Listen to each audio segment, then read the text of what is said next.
प्यारे विद्यार्थियों, आज जिस विषय का अध्ययन करने जा रहे हैं वो है नियंत्रक एवं महालेखा परीक्षक, कंट्रोलर ऑफ ऑडिटर जनरल।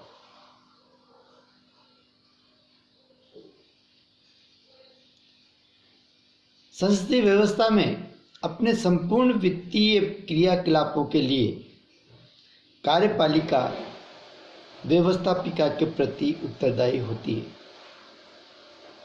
प्राय देखा गया है कि संसदीय सदस्य वित्तीय प्रशासन की तकनीकी प्रकृति के कारण इसकी बारीकियों को समझने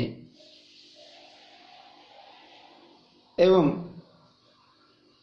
इसकी बारीकियों से अधिक परिचित नहीं होते हैं। अतः ब्रिटेन की भांति भारत में भी कंट्रोलर ऑफ ऑडिटर जनरल के पद का सृजन किया गया है।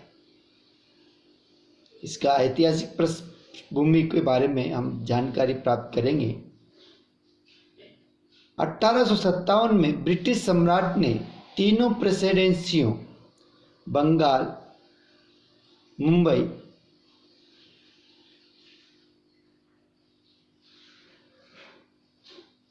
को स्वतंत्र लेखा कार्यालयों को भारत सरकार के महालेखाकार के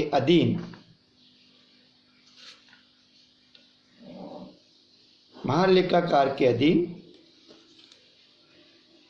किया गया। 1919 में महाअंकेक्षक को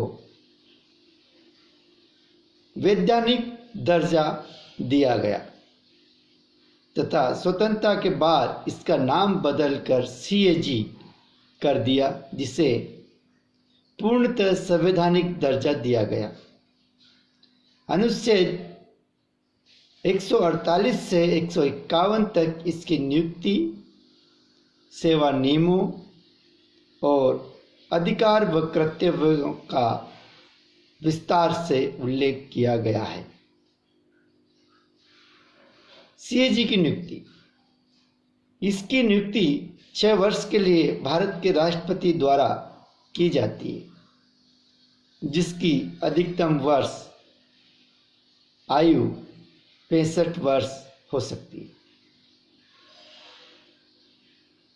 इसके लिए काफ़ी उन्नत सेवा दशाएं रखी गई है। पहला, नियुक्ति राष्ट्रपति द्वारा की जाती है तथा इसकी पदच्युति महाभियोग द्वारा संसद में महाभियोग लाया जा सकता है और इस आधार पर इसको पद से हटाया जा सकता है।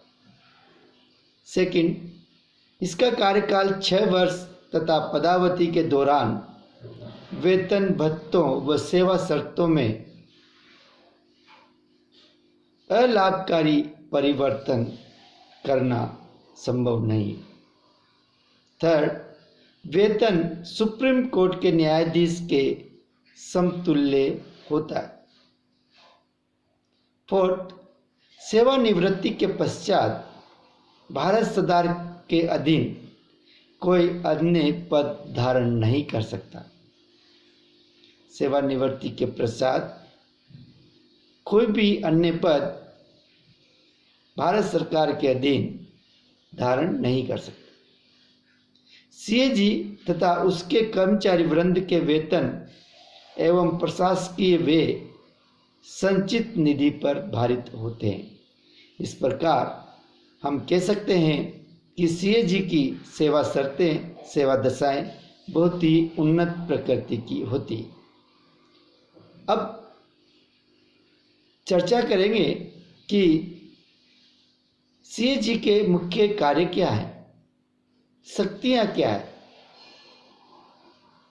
क्यों CAG की आवश्यकता महसूस की जाती है।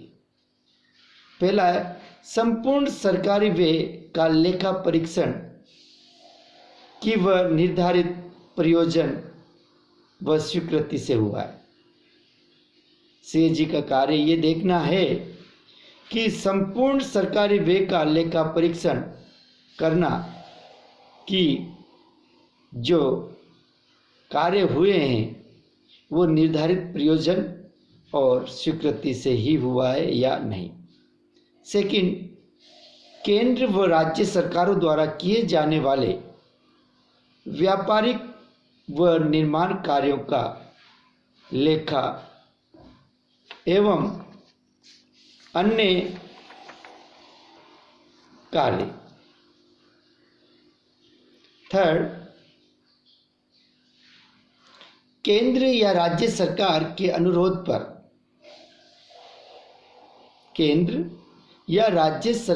अनुरोध पर किसी भी सरकारी विभाग की जांच करना।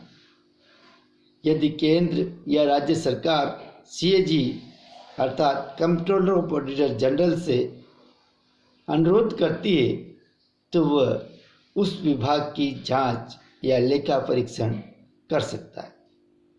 फोर्थ, सरकार की प्रार्थना व सहविवेक से स्थानीय संस्थाओं का लेखा परीक्षण करना। इसमें यह स्पष्ट है कि सरकार प्रार्थना करे या न करे, CAG अपने सहविवेक से भी स्थानीय संस्थाओं का लेखा परीक्षण कर सकता है।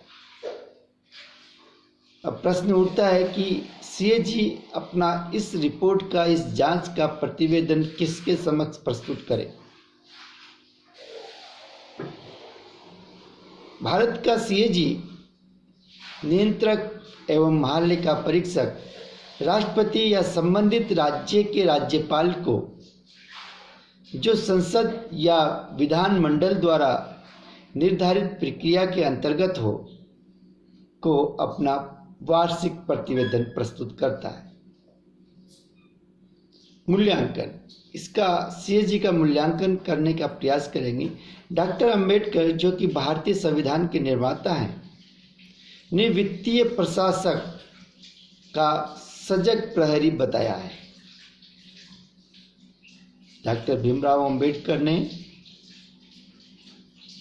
कंट्रोलर ऑफ ऑडिटर जनरल को वित्तीय प्रशासन का सजग प्रहरी कहा है तथा पॉल H. एपलबी इसे समाप्त करने की सिफारिश की।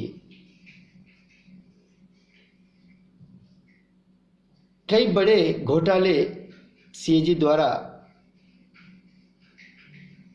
उजागर किए गए, विशेषतः बोफोर्स मामला। बहुत बहुत धन्यवाद। नेक्स्ट क्लास में हम लोक लेखा समिति, पब्लिक अकाउंट समिति पर विस्तार से अध्ययन करेंगे। Thank you.